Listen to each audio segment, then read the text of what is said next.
ඔයාලා අතිසාර රෝගයෙන් පීඩා විඳිනවද? ඉතින් මල බලින්න නැතුව මේ වීඩියෝ එක ඉවර වෙනකම් බලන්න. ඔයාලට මුලින් ඉඳලම කියලා දෙන්නම් කොහොමද මේක වළක්වගන්නේ. මේකට කරගන්න පුළුවන් සරලකම කීපයක් ගැන අපි අද කතා කරනවා. කීපයක් ගොඩක් ගැන කතා කරනවා. ගොඩක් අයද වැදගත් වෙයි. ඉතින් අපි එහෙනම් කතාවට යමු. ඉතින් මේක ද්‍රව මල අධිකව පිටවීමක් තමයි මේකෙන් සිද්ධ වෙන්නේ. මේක ආහාර විෂ වීම නිසාත් වෙන්න පුළුවන්. විෂ ශරීරගත වීම නිසා වෙන්න පුළුවන්. අජීර්ණ අපිරිසිදු ජලය බීම නිසා මේක වෙන්න පුළුවන් රෝගයක්. උපද්‍රවයක් වශයෙන් මේක ඇති වෙන්නත් පුළුවන්. ඉතින් මේක රෝග ලක්ෂණ විදිහට ද්‍රව මල අධිකව පිට වෙනවා. ඊට පස්සේ උදරයේ වේදනාවක් එනවා. ශරීරයේ බර දැඩිව දැනෙනවා. ඉතින් ඊට පස්සේ මේක කරන්න පුළුවන් දේවල් තමයි මේ අතිසාරය හැදුනට පස්සේ දියර ආහාර වර්ග දෙන්න, බැදිහාල් කැඳ දෙන්න, දෙහි යුෂ, දිලුම් යුෂ දෙන්න. ඊට පස්සේ බෙලිගැට ඔයාලා බෙලි ගහකින් හොයාගන්න පුළුවන් බෙලිගැට තරමක් ඉරිච්ච නැති බෙලි හොයාගන්න බෙලිගැට මද තම්බලක් දෙන්න පුළුවන් ඔයාලට. ඉතින් මේකට ඊට අමතරව ඔයාලට විසඳුම් කීපයක් මම දෙන්නම්. මුලින් හොයාගන්න ඔයාලා බෙලි මුල් ඕන, කොත්තමල්ලි ඕන, වියලි ඉඟුරු ඕන, ඉරිවේලි ඕන, කලාදුරු අල කලන් දෙකක් මදට අට බැගින් ගන්න ඕනේ. ඉතින් ඊට පස්සේ මේක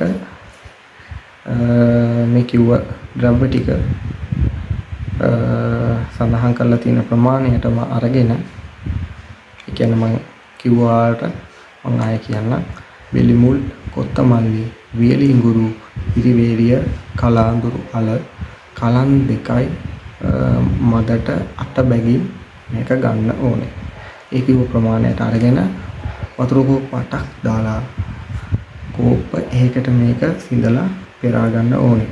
ඉතින් මේක උදේ හවස පීරිසි කෝප්ප භාගයක් වගේ දෙන්න රෝගියාට ඒක ප්‍රමාණවත්.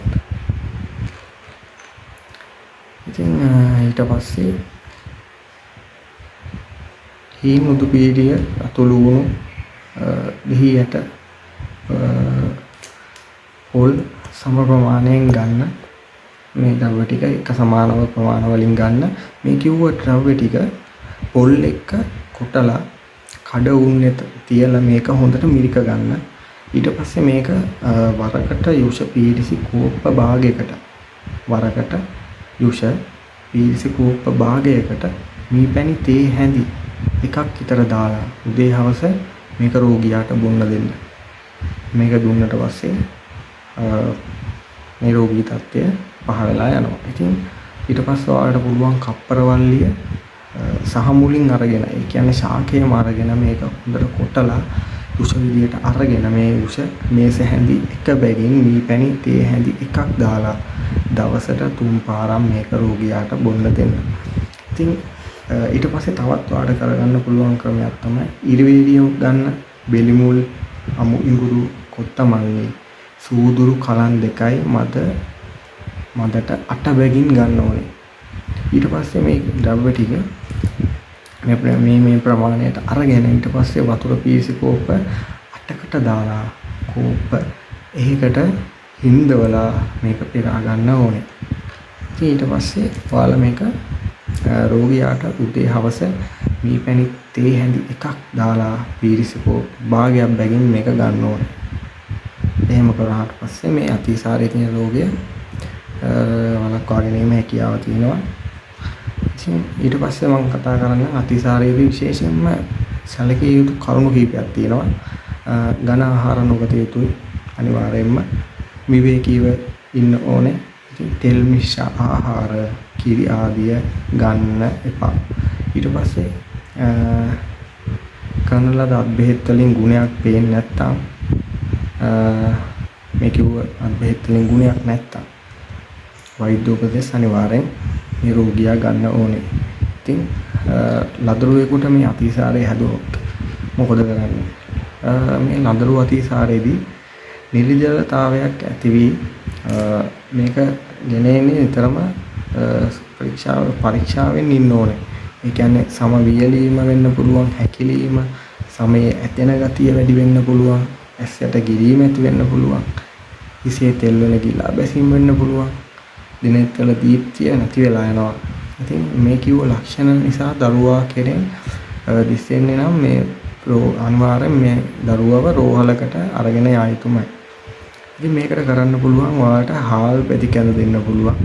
හාල් බෙදි කැඳ සෑදීමේදී ඔයාලා කලාඳුරු වල 5-6 සුදු ලුණු බිකක් දාන්න, අමු ඉඟුරු කෑල්ලක් දාන්න, මේක තම්බලා බොන්න දෙන්න. ඊට පස්සේ සෝදුළු තැඹු වතුරත් මේකට බොන්න දෙන්න පුළුවන්.